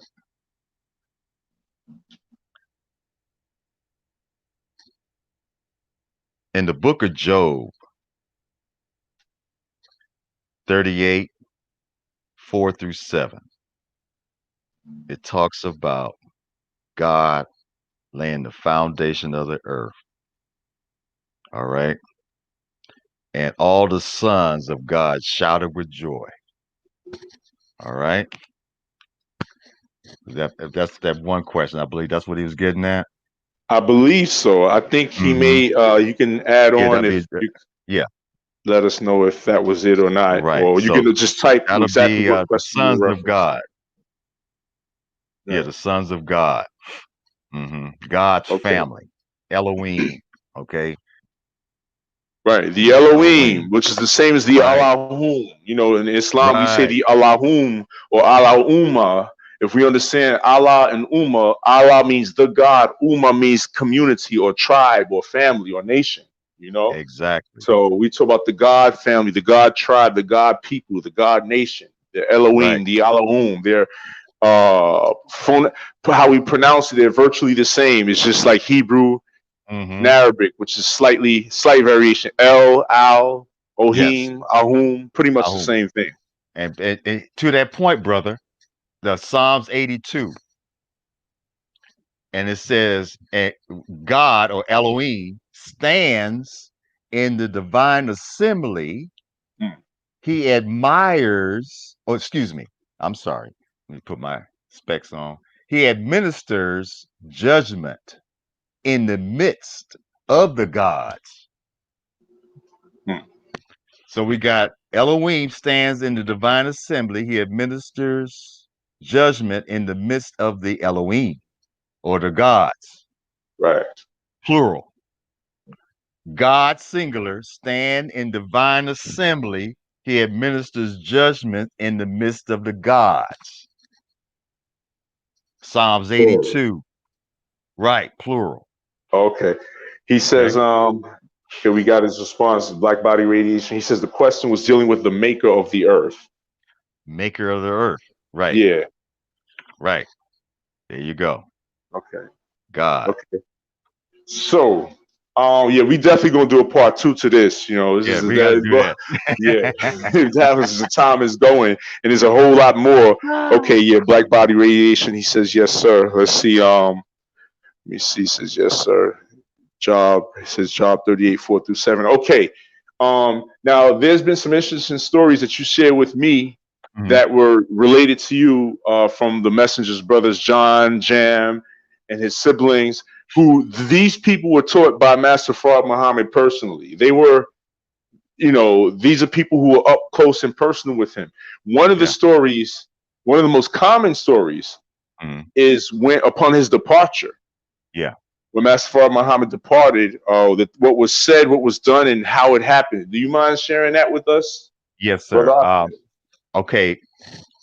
Both the brothers, John and Jam, told me the same story and told us the same story from the roster. From Minister Jam's perspective, he was riding in the car behind the messenger and brother Minister John. All right. They were on the road traveling in the area between Gary, Indiana and Chicago at the time. They said the car pulled over, so their car pulled over, and Master Farad Muhammad got out. And that was the time when he told the messenger he was departing. He didn't need me anymore. And I was going to, quote, go into the, he said, I'm going into the rocks so that the devils can't find me. And he had tear in his eye. Okay. They get back into the cars. Now, Brother Minister John said from the rostrum, he said they drove about maybe 30 or 40 feet or so, not far. And is, you know, in the middle of nowhere. They looked around just to see if he was there or you see any glimpse of him. Nothing. Zero. That was it. That was the last they seen of him. Okay. Mhm. And that was an interesting phrase that Master Farad Muhammad used. I'm going to go into the rocks so that the Mhm. devils can't find me. You know, the FBI spent billions of dollars looking for Master Farad Muhammad. Mhm. Why? What you looking for him for? See, he left the way he came in. He came in without observation and he left the same way. All right. You know, they spent billions of dollars looking for Master Farad Muhammad, J. Edgar Hoover. All right. They spent looking for him. They can't find him. Mhm. He don't want to be found. He said that was his purpose. He's going into hiding, went into hiding so that the devils can't find him. That's right. Mhm. Yeah, that's Yeah. pretty. That was between that was between area between Chicago and Gary, Indiana. That was the last time Minister John and Minister John Muhammad saw Master Farad Muhammad. Mhm. Yeah. That's interesting because the messenger would often say that he's present. He's here with me. He's present, Mm-hmm. meaning God is present. So if he would say that God is present, or Master Fard Muhammad or Allah is present, Right. right? Mm-hmm. I think that the FBI, the devil, they took that very literally, which is why they spent billions of dollars looking for Master Fard Muhammad. Right. Now, here's a question. Mm-hmm. So I'm gonna keep your focus on Master Fard Muhammad without, you know, making it about others. Right. When Wallace, the messenger's son, brought out that guy, that fake Master Fard Oh, Muhammad, and said this was Elijah Muhammad's teacher. Right. Well, so this was Master Fard Muhammad. And the guy later on said, I might be far to him, but I wasn't Elijah Muhammad's teacher, right? Mm-hmm. So Mm-hmm. he brought out that fake for. Here's a question. If the FBI spent billions of dollars searching for and trying to find, because you got to remember, the FBI went looking for him and they said he was going without a trace. So they spent money, lots of money. If they Right. spent billions of dollars trying to find him, and then Wallace all of a sudden comes out, hey, here he goes, and they Mm-hmm. don't arrest him or apprehend him or at least look into it, what should that tell you? That wasn't It him. should not only wasn't him, but that should tell you that Wallace was working with the FBI. Because if he wasn't working with the FBI, now Mm-hmm. listen, I'm just stating, I want you to use your logic in this. If he Right. wasn't working with the FBI and he presented quote unquote Master Fard Muhammad and they spent billions looking for him and he wasn't working for, immediately they would have apprehended him for questioning. Where you get him? Who's this guy? Where you found? Da da da da da. But they didn't do that. Right. So this is something that should. That's another subject. I ain't gonna get into all that. We talked about the second uncle. That pretty much covers their work. But Right. if you might, what about you told us that Master Fard Muhammad? Tell us something about his personality, according to what was shared with you from John and Jam. Yeah. What was he cheerful? Did he like to have fun? What did he do? His style, etc. Very, very immaculate. He was what you would call an elegantly dressed man. Okay. Sharp all the time. Perfect. Everything.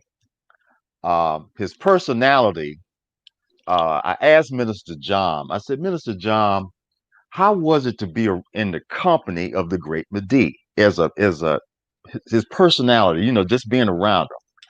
And Minister John said, well, brother, I'm gonna put it like this. He said, imagine being in the company of the nicest person you could ever meet in your life, the type of person that when you're in his company, you feel safe and secure just by being in his presence. That's him. Okay. I saw he's to hold the Quran in the flesh, literally. I'm asking questions, Right. He said, exactly. Imagine the Holy Quran in the flesh. That's him. That's interesting. Him. The nicest man you ever wanted to meet. But you knew the power. He admitted a power of a presence about him that you weren't worried about nothing. You had all fear. If you were around him, you didn't fear anything. You weren't, you were good.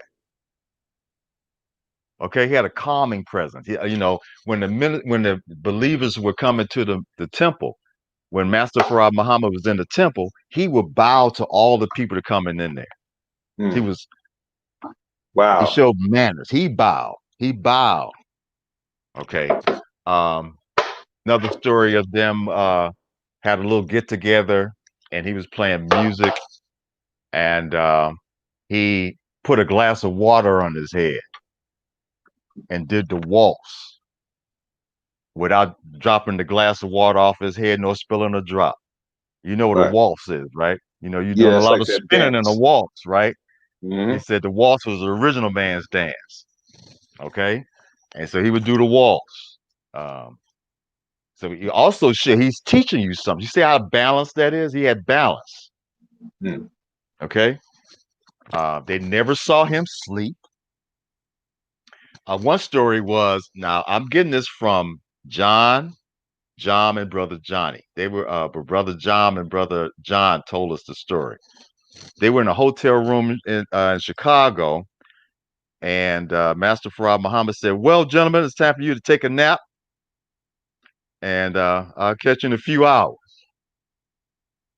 And so they were on their way out of Master Fard Muhammad's room, Minister John and Minister John Muhammad. So they decided to sneak back, tiptoe, and look through the keyhole just to catch him and see if he went to sleep. he was already looking through the keyhole at them. And so I did not tell you to go back to go to bed, you know. Right. But they said he would sit up, not go to sleep, but he would sit up and rock back and forth. He would go into a deep, what we would call a meditation, slow his heart rate. He did not sleep. And whenever he ate, which was like every 3 days or so, he would eat 2 hours straight. Hmm.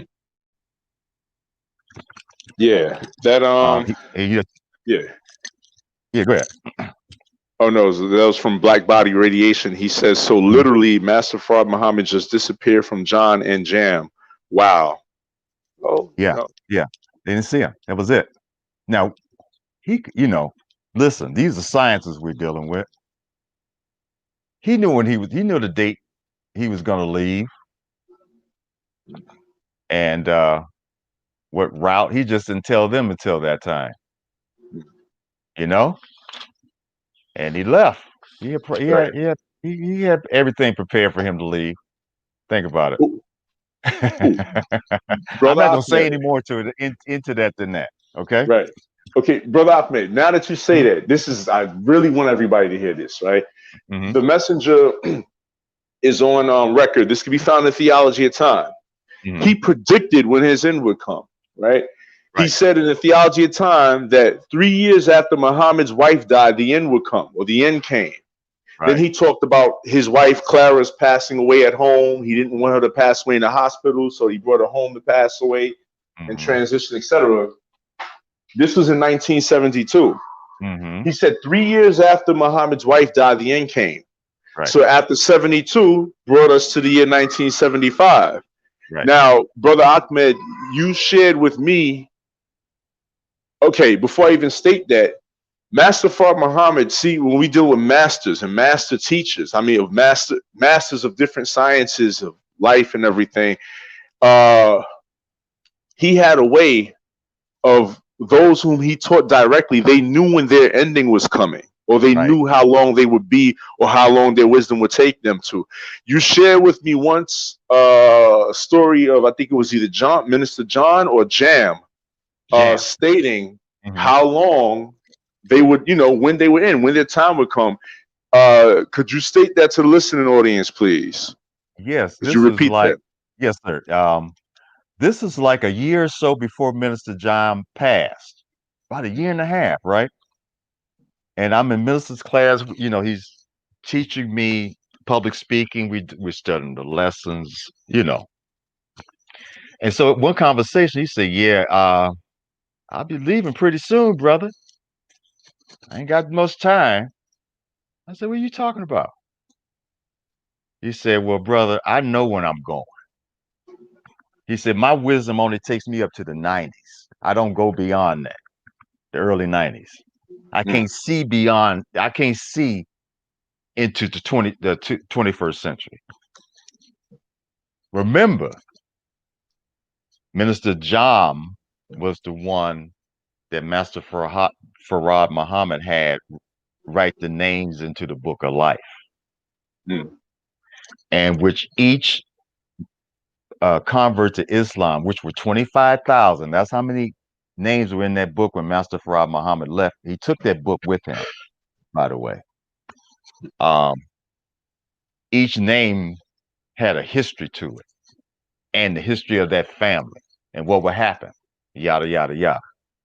Okay? So if he's given Minister John that science on those names of those believers, he would also tell them their history and how long. And sure enough, Minister John passed away exactly the year he said he was going to. All right. So I didn't believe it, didn't want to accept it, but it happened. It happened. You also mentioned how to me. Oh, go ahead. No, I was very close to Minister John. We were not only like pupil and student, we became actual friends for the few years that I knew him personally, and because I would go by to pick him up, take him grocery shopping, just spend time with him, as a friend, you know. Yeah.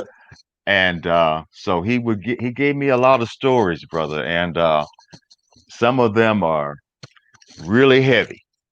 They're really heavy, and they're worth pondering over. You know, we really, our people don't know to this day who Master Farad Muhammad is, and they really don't know who the messenger was. Mm. They really don't have an understanding. Um, a lot of time and money and effort were put in to this project of freeing us. Mm. I want you to understand that. I'm saying that again, for people that I know Mm-hmm. Right. If let's say the mother plane, billions of dollars was spent on gold to build that. You think it won't be used? You think it don't exist?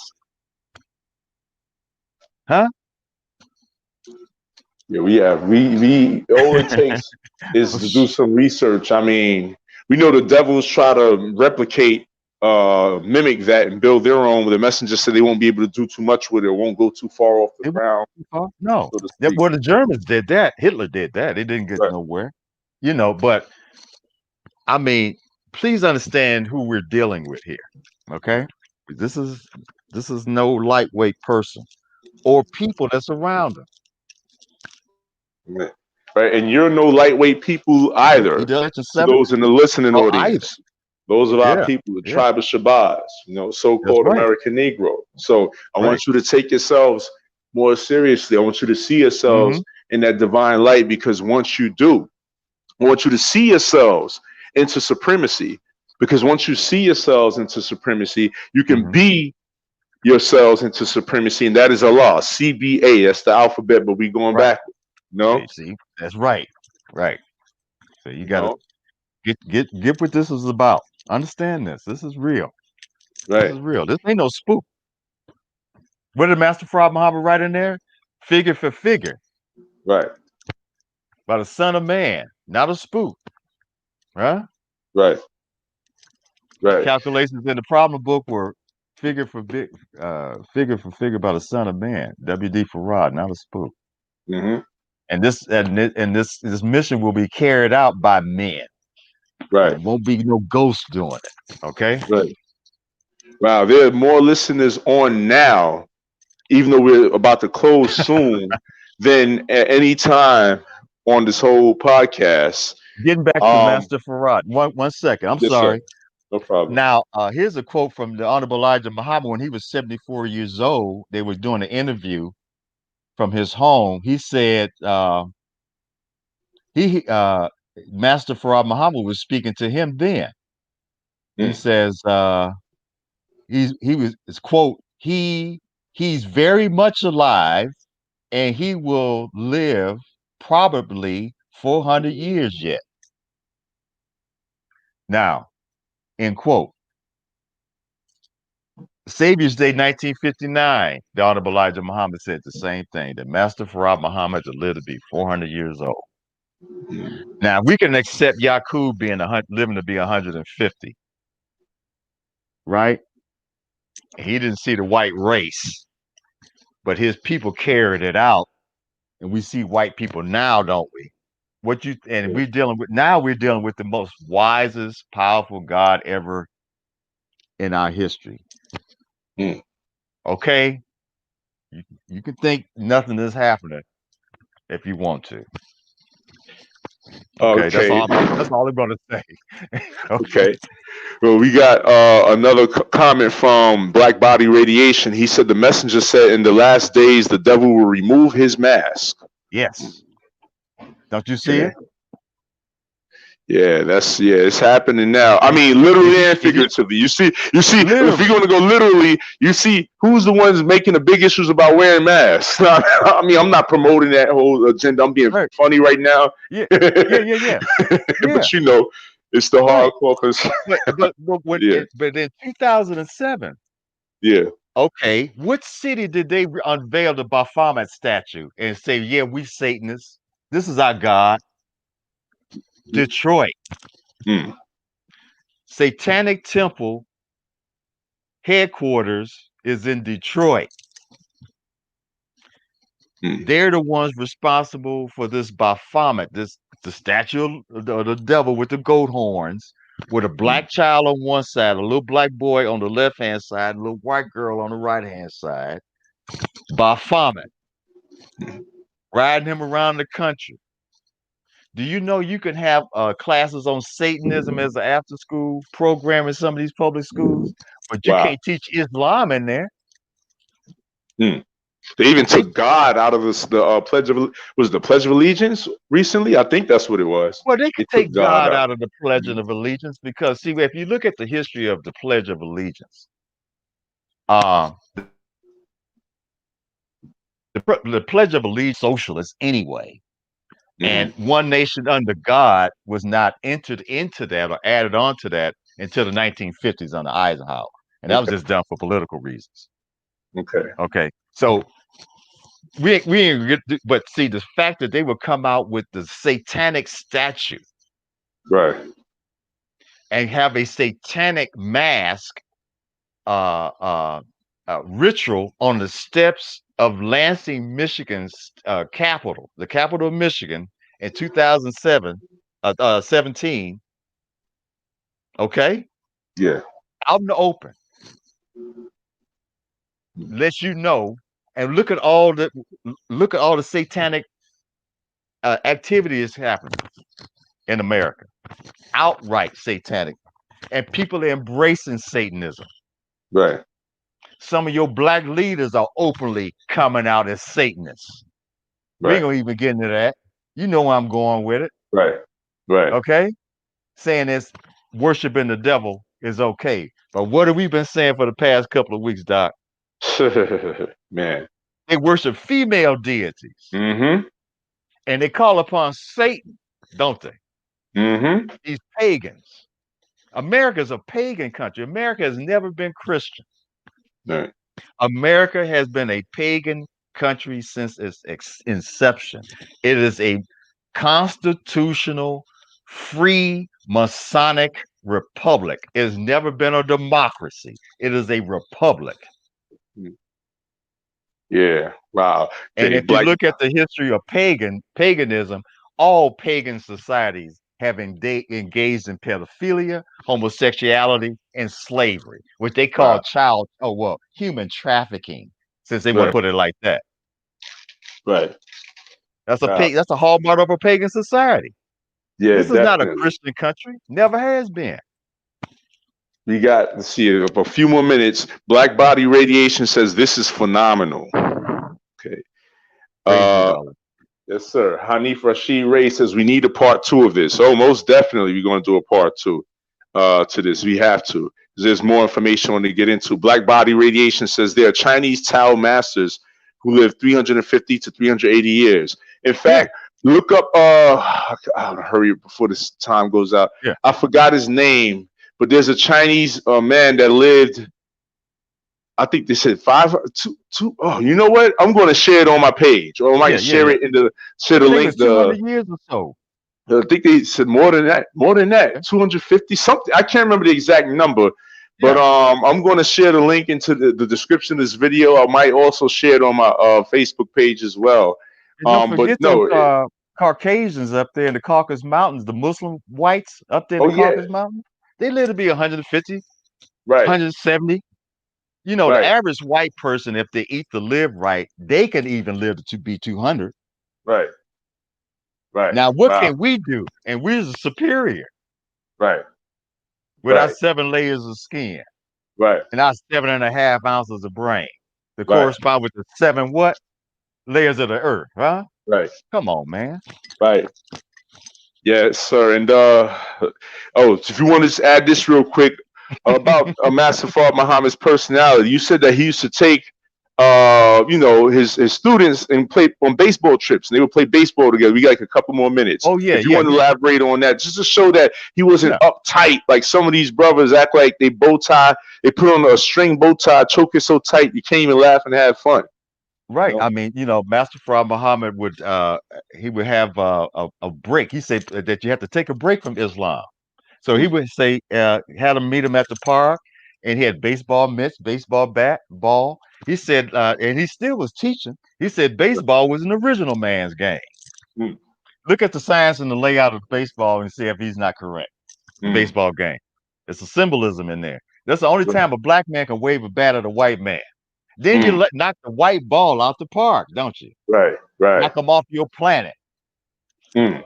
Knock that white man off your planet. That on the diamond. Right. Run them Wow. 3 bases. Huh? Come on now. We about to go. We're on base 3 now. World Right. War 3. Yeah. We're gonna go home after this one. Home Yeah. plate. Wow. 3 Yeah. strikes, Real. you out, buddy. 3 Right. strikes, They also devil, you out.